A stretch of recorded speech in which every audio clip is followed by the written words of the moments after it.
Bom dia, pequenos mais lindos dessa Pro.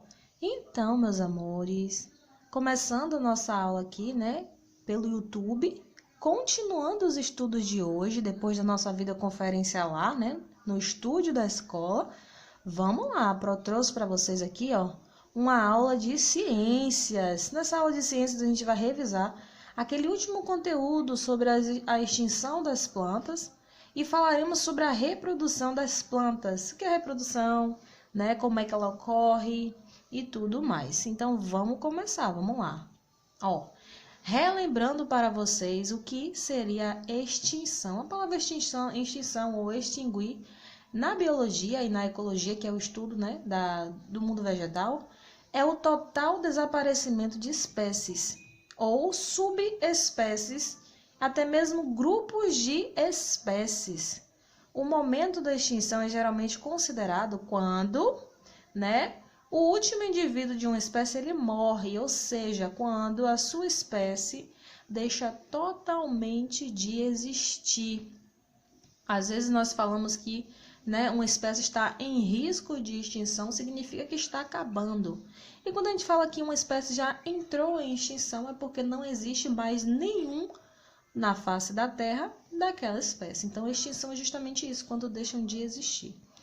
Ó, a gente aprendeu, né, sobre a biodiversidade, que traz consigo várias diferenças, modo de vida, né, tudo que existe no meio ambiente. A biodiversidade brasileira conta com variadas espécies de plantas, das quais, observe, cerca de 2.000 plantas estão ameaçadas de extinção. Tudo isso sabe por quê? Por conta do desmatamento desenfreado e da destruição do habitat de modo geral.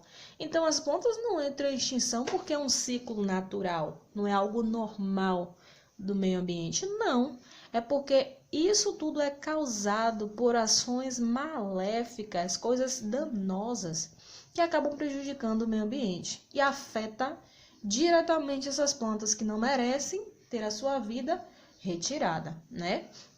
Então, somos nós seres humanos que causamos indiretamente a extinção de diversas espécies de plantas. Ó, a Pro trouxe mais exemplos de plantas que estão em extinção, né? Para que a gente possa estar conhecendo, vendo a sua estrutura, informações importantes sobre elas e, se você não conhece, passar a conhecer, né?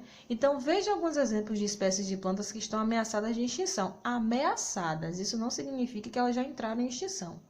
A primeira que nós veremos aqui é a araucária. Olha só o nome dessa planta, araucária, que também é conhecida por pinheiro do Paraná. Esta planta ela é muito alta, pode chegar até 50 metros de altura. E hoje, né, por conta do desmatamento, da poluição, ela se encontra em perigo crítico de extinção. Isso significa que há poucas plantas dessa no mundo inteiro, né? Então, observe uma coisa, é justo as plantas sofrerem por ações humanas? Não, né? Pois é, nós precisamos, portanto, refletir sobre essa situação. Outra planta que está em risco de extinção é imbuia. Que nome engraçado.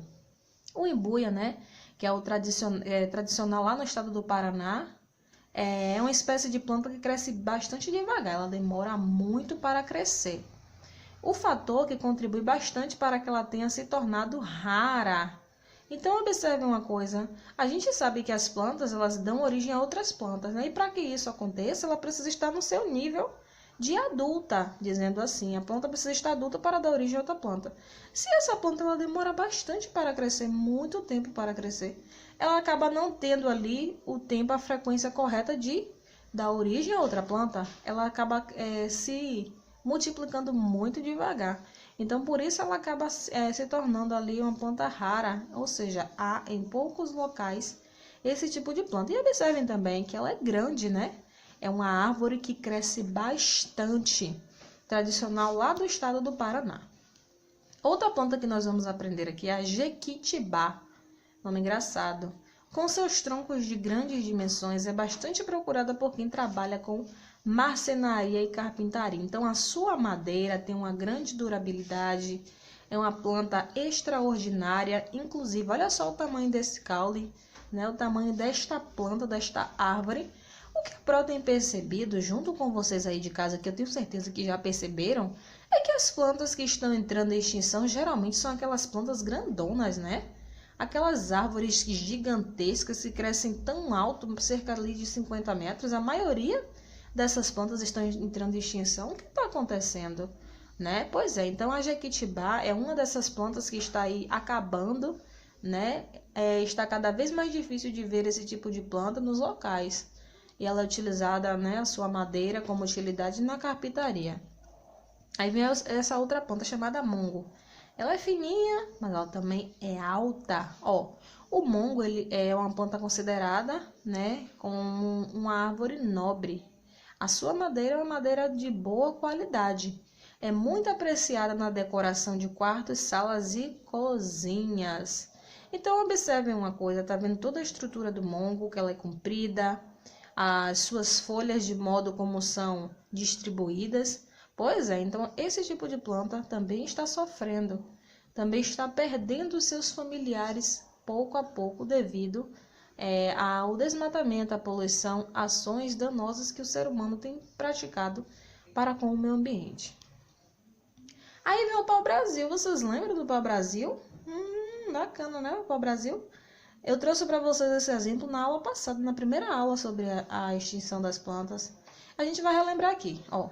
O pau-brasil trata-se de um tipo de árvore que pode alcançar 15 metros de altura. Também é alto, tá?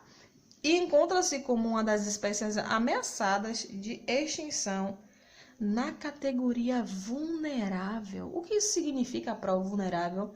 Significa que esta planta aqui, mais ainda do que as outras, corre bastante risco de morrer. Corre o risco de não existir mais. É a que está ali, ó, dentre as mais em risco para que deixe de existir. Então, ela está muito vulnerável, precisa ser cuidada com bastante jeitinho, né, para que ela consiga sobreviver, porque os seus familiares, a maioria, já morreu. Aí tem a planta também chamada rabo de galo. Que planta engraçada, né? Que vocês estão vendo somente as folhas dessa planta, mas a Pro não achou assim uma imagem legal para trazer ela na natureza. Mas observe uma coisa, o rabo de galo, sendo uma das plantas que estão aí, né, ameaçadas para a extinção, é por causa da coleta predatória e também por conta dos incêndios provocados pelo homem, a fim de se obter mais espaço para a agricultura. Para o que seria uma coleta predatória? A gente sabe que predatar é você caçar, você procurar, né? Então, muitas pessoas têm procurado bastante essa planta e extraído ela da natureza. Então, a coleta predatória tem causado o quê? Cada vez mais escassa, né, a existência dessas plantas. Por isso, também, ela acaba sendo um dos alvos do risco de extinção. Mas também, claro, por conta do desmatamento, das ações que o homem tem feito, né, a fim de obter mais espaço para a agricultura. E vem a plantinha chamada xaxim. Xaxim, que engraçadinha essa planta. Essa planta ela é nativa da Mata Atlântica, né? É uma das espécies que está já em questão, densamente utilizada para o adorno e decoração de jardins, o qual é usado para dar suporte ao cultivo de outras espécies. Então, ela é utilizada como base, né, decoração, enfeite, mas não é isso que a Pro quer falar com vocês. A Pro quer falar sobre a saúde desta planta, o bem-estar dela. Ela está morrendo. Os seus parentes, né, que eu gosto de dizer assim, da mesma espécie, eu chamo de parente, de família, estão morrendo, falecendo, não estão conseguindo sobreviver. Isso é justo? Não é, né? Logo, as plantas que precisam sofrer várias adaptações para sobreviver, né, precisam se desdobrar para que a sua vida ela continue. Imaginem, as plantas também são formas de vida. Então, nós precisamos pensar imensamente sobre as possibilidades de ajudar essas plantinhas. Aí hoje nós também iremos entrar com esse assunto novo, que é o assunto de reprodução das plantas. O que é reprodução? Reprodução é quando se multiplica, aumenta a sua quantidade. E as plantas, né, nós já sabemos que assim como os outros seres vivos, as plantas elas têm um ciclo. Elas nascem, crescem, se reproduzem e também morrem. A reprodução das plantas é necessária. Por que é necessária? Para que elas possam, então, gerar outras plantas, para continuar ali a sua existência, a sua espécie, né? Para que não ocorra o que a gente estudou aqui anteriormente, não ocorra a extinção. Ó, para as plantas se reproduzirem no meio ambiente, existem duas formas: a sexuada e a assexuada. Sexuada e assexuada. Hoje, nessa aula aqui, nós iremos ver apenas uma. A primeira delas, a sexuada, né? Entender direitinho como ela ocorre, quais são as suas etapas, tudo direitinho. E na próxima aula que a prova está revisando esse conteúdo com vocês, trará a questão da reprodução assexuada das plantas. Vamos lá. Ó, reprodução sexuada.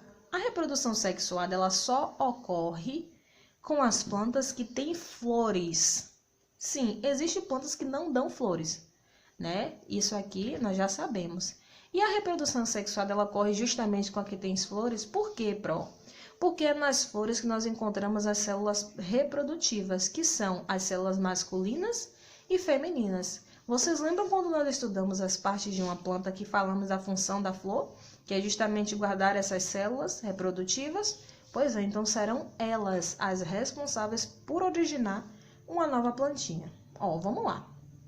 A Pro trouxe esse esquema aqui, essa imagem, para que a gente possa entender melhor o esquema de como ocorre, né, esta reprodução. As células reprodutivas masculinas, elas estão localizadas logo no interior dos grãos do pólen, né? A gente pode encontrar os pólens presentes na flor. Vocês estão observando aí a flor, tá vendo? Então, as células masculinas estão neste interior aí, que são produzidos que parte, Pro? Nos estames. Vocês estão observando essa parte aqui, estame? Então, aí, ó, o estame está liberando o pólen, que nós chamamos de célula reprodutiva masculina. O conjunto de estames, que constitui o andorceu, o que é andorceu, Pro? É a parte masculina da flor. Então, quando nós falamos em órgão masculino, nós estamos falando do andorceu. Dentro do andorceu, vai ter aí, então, o estame, que guarda o pólen, que é a célula masculina. Muito bem. Já as células reprodutivas femininas, elas são chamadas de ustefas. Por que os próximos começa com O? Porque tem dois O. Ustefas, que são produzidas no interior do ovário, localizado em que parte? No pestilo. Então, Pro, quais são as células reprodutoras? É a masculina, nós chamamos de pólen, e a feminina, que chamamos de esferas. A masculina, ela é formada no andorceu, né, com que é composta, e a feminina é formada no pestilo. Para que aconteça a reprodução sexuada das plantas, é necessário que ocorra o encontro entre essas duas células que a gente observou aqui anteriormente, a masculina, que é o pólen, e a feminina, que é a estefa. O transporte de órgãos de um pólen para um estame tem um nome, né, que é ginoceu, que também é conhecido como polinização. Vamos conhecer aqui esse processo de polinização? Observe uma coisa. A flor, ela não é capaz de realizar esse encontro dessas células sozinha, porque ela não se locomove assim como nós, seres humanos, ou como os animais. Elas ficam paradas. Então, por isso, ela precisa de agentes polinizadores, que são animais presentes na natureza responsáveis por retirar, né, o pólen de uma planta e ajudar ele a seguir o seu percurso. Logo após a polinização, ocorre a fecundação, em que a célula reprodutiva masculina se encontra com a célula reprodutiva feminina. E em seguida, o que acontece? As pétalas da flor, elas murcham e caem. E os óvulos fecundados, eles originam a semente, ou até mesmo um fruto que vai ali envolver a semente. Observe uma coisa, vocês estão vendo aqui, essa parte aqui da flor já é o ovário. Este ovário ele já recebeu, através dos agentes polinizadores, as células que estavam faltando para formar, portanto, né, essa sementinha, essa frutinha, pode dizer assim. Então, através da flor, né, os agentes polinizadores trazem o pólen ou a célula reprodutora feminina de uma planta leva para outra. Quando ela recebe aquela célula, ela já inicia o seu processo de produção do fruto, né? E no fruto tem a semente, que é a semente que será responsável pela reprodução principal da planta, por gerar uma nova planta. Esse tipo de reprodução nós chamamos de reprodução sexuada. A prova está deixando com vocês aqui o diário de hoje, tá? Livro de Ciências, páginas 123 e 124. Hoje é dia 1º de outubro. Iniciamos um novo mês. Que Deus abençoe este mês de estudo. Que dê tudo certo, que a gente aprenda ainda mais, viu? E se vocês ainda tiverem dúvida, pode perguntar para a prova, viu? Que eu tiro a dúvida de vocês. Beijo, meus amores.